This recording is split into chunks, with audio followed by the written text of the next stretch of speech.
largo de el informativo de toda esta mañana hemos abordado de forma importante algunos detalles de lo que fue el informe a la Nación emitido por el presidente de la República el día de ayer a propósito de sus 2 años de gestión. Este informe empezó alrededor de las 11 de la mañana en la Asamblea Nacional y le tomó alrededor de 2 horas al presidente de la República y a quienes más intervinieron como el titular de la Asamblea Nacional, César Litardo, dirigirse. Realmente mayores novedades no se pudieron observar de lo planteado y presentado y evaluado por el presidente de la República. Y justamente para avanzar en un análisis más profundo sobre lo que nos queda en estos 2 años del presidente, nos acompaña ya aquí en nuestros estudios el licenciado José Astudillo. Él es catedrático universitario, docente de la Universidad de Cuenca. Hace poco tiempo estuvo al frente del Consejo Nacional Electoral aquí en la provincia de la Suay, en la delegación provincial. Pues, Pepe, muy buenos días, gracias por acompañarnos. ¿Cuál es la primera impresión que le dejó a usted el discurso del presidente el día de ayer? Muchísimas gracias, Rosana. Antena 1. El discurso del informe a la Nación del día de ayer del presidente Lenín Moreno me pareció que fue un discurso político, es decir, sustentado fundamentalmente en algunas obras que está haciendo, pero que significativamente no dan cuenta de lo que fueron las propuestas y de lo que realmente debería ser un cambio de la nación y un cambio en la matriz productiva. Entonces, el discurso de ayer, pues, sustentado en Misión Ternura, en el plan Toda una Vida y todas sus misiones, ¿no? En la canción que dice del plan Toda la Vida y que se tardó más de unos 2 minutos en decir que esa ha sido la que cantaba todas las noches a la esposa y que tanto va el agua al cántaro, que logró convenciéndole a la mujer. Y yo creo que tal vez convenció a su esposa, pero a nosotros no nos convenció el informe de la Nación que ha dado ayer y que, como digo yo, está enmarcado en un discurso político que resalta algunas obras, sobre todo centradas en la beneficencia. El presidente Lenín Moreno, cuando estuvo con Rafael Correa y fue su vicepresidente, tuvo una muy buena acción, digamos, con Misión de las Manuelitas. Las ¿sí? Manuelas. Las Manuelas. Y, para la atención especialmente al sector a sectores vulnerables, el tema de los discapacitados. Inclusión de personas con discapacidad, efectivamente. Y como este era un tema olvidado en el país, no solamente olvidado, sino por parte de la población mismo escondido, esto le dio una muy buena imagen a nivel internacional. Y yo creo que el presidente Lenín Moreno todavía no sale del plan de las Manuelas y se ha quedado en el plan de las Manuelas como presidente de la República. Esa es mi impresión.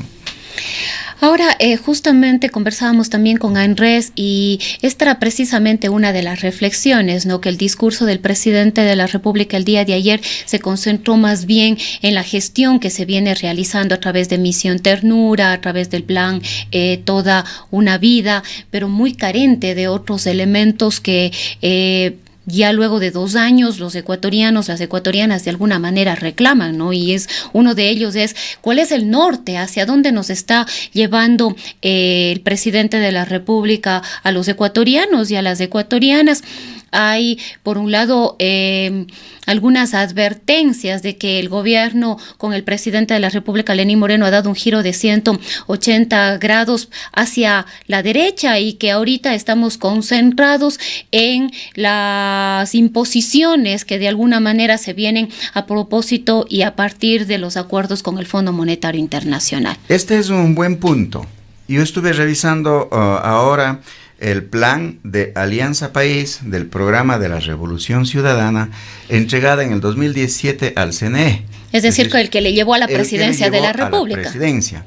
Y en el plan, pues, hay un eslogan muy fuerte que dice: contigo lo hicimos bien y vamos por más. Hay que recordarle al presidente Lenín Moreno y a quienes están ahora en el país que fue esa su idea de continuidad. Y lo que me sorprende en la propuesta es que el plan de desarrollo y la propuesta está sustentada en 10 revoluciones. Es decir, si en la década, en las dos administraciones de Rafael Correa, de Alianza País con el plan de Revolución Ciudadana, era revolucionario, el tercer periodo se proyecta como extra revolucionario, de extrema revolución, y va narrando por revolución. La primera revolución es la política, revolución ética, revolución económica productiva y del trabajo, revolución rural, revolución social, revolución ecológica, revolución del conocimiento y de capacidades, revolución cultural, revolución de justicia, seguridad y convivencia. La 10ª es la revolución urbana y de territorios, la revolución de soberanía e integración y la última, la 12, revolución de la juventud. Es decir, si usted toma ese plan, prácticamente es un programa de transformación del país en términos revolucionarios. Pero como todo se vació en contenido, ¿sí? Como los conceptos fueron vaciados en contenido, ya vivimos el vaciamiento del concepto del buen vivir. Un concepto que ha guiado pues a la acción y la vida mismo de muchos pueblos ancestrales en su cosmovisión, tomado en el plan del gobierno de Revolución Ciudadana, quedó vaciado de contenido. Y yo creo que este concepto de revolución también ha sido absolutamente vaciado, porque no creo que la revolución se haga en alianza con la derecha. Y no creo que el programa revolucionario de las 12 revoluciones planteadas efectivamente en el plan de Lenín Moreno logre hacerse efectivo con imposiciones del Fondo Monetario Internacional, que es la carta que ya hemos firmado últimamente, en la que la deuda sube a 10.000 millones de dólares. Es decir, ¿de qué revolución estamos hablando? Y a mí me parece que en este marco, siguiendo este marco, lo que está haciendo el gobierno de Lenín Moreno es profundizando el plan que ya está previsto en los dos en los dos planes de desarrollo. Yo cuando hablo del gobierno de la Revolución Ciudadana y de Alianza País, hablo de 3 periodos, porque hay 3 planes de desarrollo. 2019 a 2013, 2013 a 2017, 2017 a 2021. Si en el lapso de estos 3 periodos hubieron peleas entre compadres, es otra cosa. Pero esa es la propuesta que al país le han ofrecido y la que están aplicando. Y a propósito de los planes de desarrollo, pues una entidad que fue vital en la construcción de estos planes fue justamente la Secretaría Nacional de Planificación y Desarrollo, la SEMPLADES, que ahora por decreto ejecutivo desaparece, bueno, quizás no desaparece, se transforma en una Secretaría Técnica de Planificación. ¿Esto nos dice algo? Bueno, hay varias cosas que ha hecho el gobierno de Lenín Moreno, como la de transformar a la Secretaría Nacional de Planificación, la CENACIT, y hacer que esto se convierta en un simple organismo, ¿no es cierto?, junto a la Presidencia de la República, da a entender que no tiene mayor idea de planificación y que no necesita de planificación, porque la planificación viene dada ya por los organismos multilaterales. O sea, ya está dicho, simplemente tenemos que ajustarnos y aplicar. Nosotros tenemos un crédito pues del Fondo Monetario Internacional, ¿sí? Y el Fondo Monetario Internacional presta el dinero con un plan. O sea, nosotros tenemos que seguir el plan del Fondo Monetario Internacional. Y en ese sentido hemos visto que el gobierno de Lenín Moreno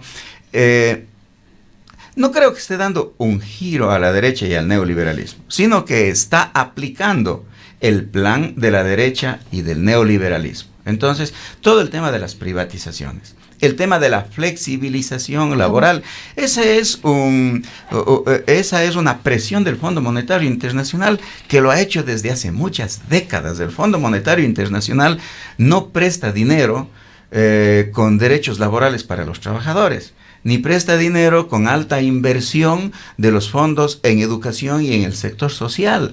El Fondo Monetario Internacional primero lo que exige es un achicamiento del Estado, ¿sí? Exige también que los servicios sociales, los servicios de educación sean privatizados, que las instituciones públicas, ¿sí?, no tengan nada que ver con afianzamiento de una economía, con soberanía alimentaria, con autonomía. Entonces lo que estamos viendo en este momento es eso. ¿Para qué vamos a tener un organismo de alto nivel de planificación si lo que vamos a tener que hacer, incluso en la producción, es lo que los organismos multilaterales nos digan? Hemos discutido durante muchos años que la autonomía y la soberanía alimentaria tiene que ver con la vocación que nosotros observamos en el país y con la producción que nosotros queramos hacer para ponerla en el mercado. Un país que tiene un modelo de desarrollo autónomo es aquel país que produce lo que quiere producir, lo que ha venido produciendo, esos productos consume, es decir, su gente está alimentada y luego va al mercado. Es decir, una economía con mercado, no para el mercado. Lo que promueve el neoliberalismo es una economía para el mercado.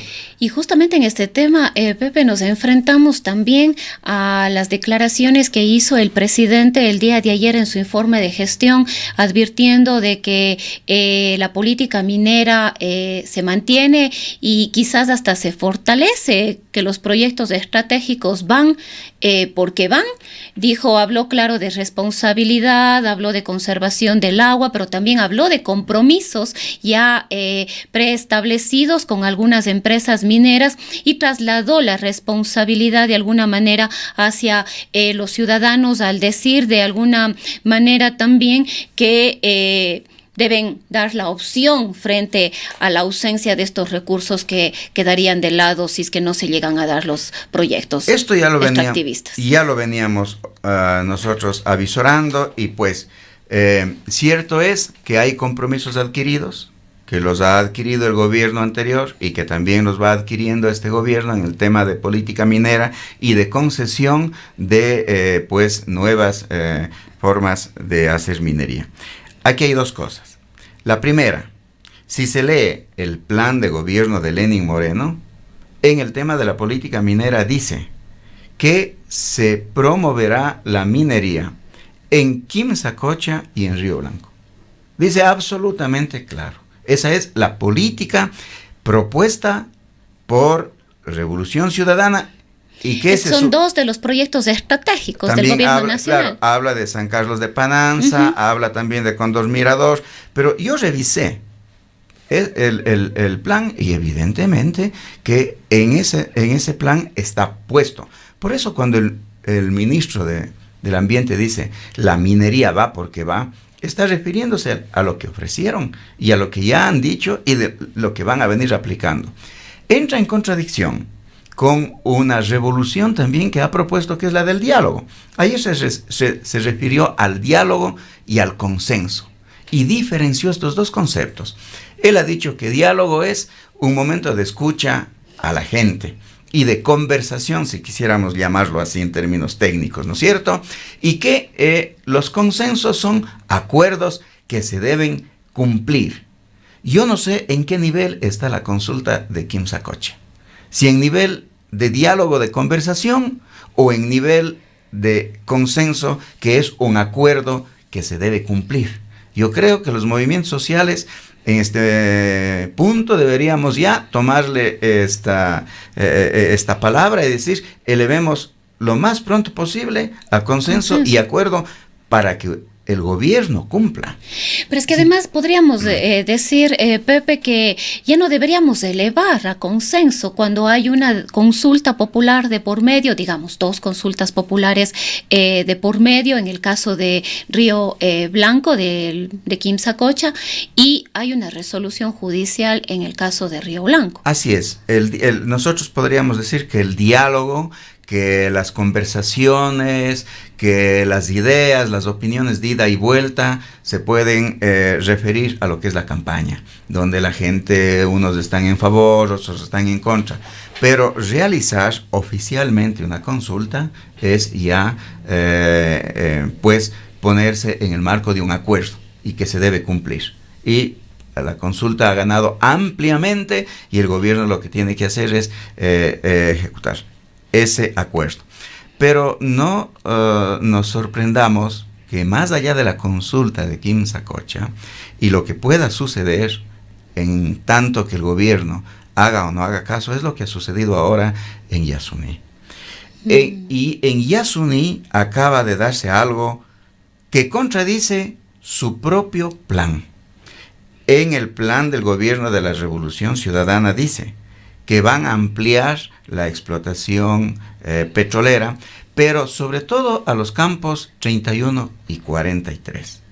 Y que después, a mediano y largo plazo, habrá con tecnologías adecuadas una ampliación de la frontera petrolera en el Yasuní. Lo que acaba de suceder en este momento es que se amplía la frontera petrolera en cercanía con la población Huaorani, donde se suponía que ni a largo plazo iba a suceder. Y lo que debían hacer es tocar el campo 31-43, que no está tocado. Dentro de la Constitución se dice que cuando haya pueblos no contactados, no se deberá hacer extractivismo. Hay dos pueblos que ya están desaparecidos. El uno es TTT y otro pueblo que ya no recuerdo el nombre, cuyos nombres de cuyas culturas han desaparecido. Se habla de los Tagaeri y de los Tarumenanes, que los estarían Tagaeri y justamente Tarumenanes en este son los que están actualmente en riesgo de desaparición y a donde se ha extendido la frontera del petróleo. Y el campo que debía tocarse y que está puesto en la propuesta del Plan de Revolución Ciudadana 2017-2021, no lo cumplen, ni siquiera lo cumplen. Porque dicen incluso, fundamentándose en la resolución de la consulta popular, la ampliación de la zona de amortiguamiento del Parque Nacional Yasuní, y efectivamente se amplía, si no estoy equivocada, creo que en 100.000, de 700.000 a 800.000 kilómetros. Sin embargo, se deja clarísimo el pronunciamiento del gobierno nacional en este decreto de ampliación de que se podrá extraer petróleo, justamente, de que se podrán instalar pozos y explorar y extraer a futuro petróleo, no se dicen los plazos, a corto, mediano, largo plazo, dentro de la zona de amortiguamiento, que justamente es la que se acerca, como nos explicabas, Pepe, a la zona en la que estarían ubicados los pueblos no contactados, como se los denomina. Claro que son los Huaorani. Yo lo que ya está haciendo el economista Alberto Acosta en este tema es advirtiendo esta violación de la Constitución, pero lo que yo advierto con mayor claridad es la propia contradicción del plan de gobierno y del gobierno, ¿no es cierto? Yo creo que en este mismo sentido hemos podido avanzar a escuchar al presidente sobre el informe de algunos puntos ya a nivel pues numérico, ¿no es cierto? En cuanto a la revolución ética, ofreció la implementación de una comisión anticorrupción que no solamente observe, revise identifique a los corruptos. No es tanto identificar a los corruptos cuanto revertir lo que se han llevado. Eso es lo más importante, es decir, lo que espera la población y lo que aspiramos todos es que la recuperación de los recursos. 36.000 millones de dólares que se supone que se ha llevado la corrupción, si comparamos con el monto de la deuda externa, que en esta misma época estaba en los 58.000 millones más o menos, estamos prácticamente diciendo que es mucho más de la mitad de la deuda externa lo que está en corrupción. Entonces, allí tenemos una de las minas más grandes del país para obtener recursos económicos. Y pero un poco nos preguntamos hacia dónde va este tema y estos ofrecimientos del presidente de la República cuando se crea una Secretaría Anticorrupción, es un brazo del Ejecutivo, hay una comisión de expertos, de las Naciones Unidas que también se constituyó, se conformó para venir a apoyar, para venir a asesorar en materia de corrupción. Bueno, por otro lado tenemos ya todo el ejercicio que ha venido ejerciendo durante todo este tiempo la Comisión Nacional Anticorrupción, que es un órgano independiente. Pero ¿en dónde se queda el tema? ¿Qué nos hace falta? Nos hace falta una justicia más eficiente, menos negligente, más oportuna. ¿Qué es lo que nos hace falta? Yo creo que sucede, no hemos salido pues de que las instituciones sigan estando en manos del Ejecutivo. Es decir, todavía las instituciones, los jueces, no tienen una autonomía y no actúan pues en función de los intereses del país, sino en alianzas con el poder. Y eso pues vamos viendo últimamente en varios organismos, ¿no es cierto? Hay una derecha que va enquistándose poco a poco en los organismos a nivel nacional, en alianza con el gobierno actual, y por eso la conformación de la Asamblea Nacional. La conformación de la Asamblea Nacional, pues ya alabó ese diálogo, es decir, el diálogo que más le parece al gobierno es ese acuerdo entre tecnocracias, entre burguesías, entre intereses comunes. Mientras más acuerdo hay entre intereses comunes a nivel de tapar la corrupción. Y escuchamos los elogios tanto del presidente como del presidente de la República como del presidente del Legislativo en cuanto a estos diálogos a los cuales ambos se comprometían. Claro, se comprometían y se comprometen justamente, allí está. Esa es la revolución en el hecho. La revolución en el hecho.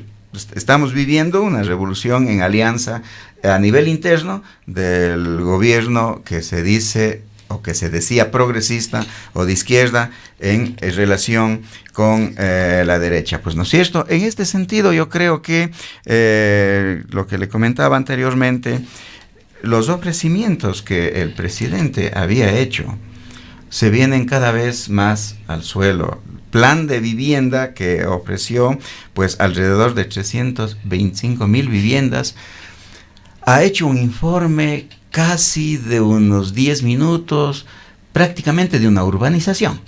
¿Sí? Se habló de 28,000 viviendas. De 28,000 viviendas, de una urbanización bonita, con canchas, con esto, pero el tema de la vivienda es otra cosa, ¿no es cierto? No se ha logrado ni siquiera cumplir con la mitad de lo que ha ofrecido realizar al año. En temas de educación, el presidente ha ofrecido alrededor de 40 universidades. Claro que el ofrecimiento era una cosa desproporcional. Sí, las 4 universidades que los 2 periodos del gobierno de la Revolución Ciudadana ya eran insostenibles, pues 40 universidades era una locura. Es más, ofreció ponerle en uno de los rangos más altos a una universidad que todavía no está creada, que se supone que es en Santo Domingo.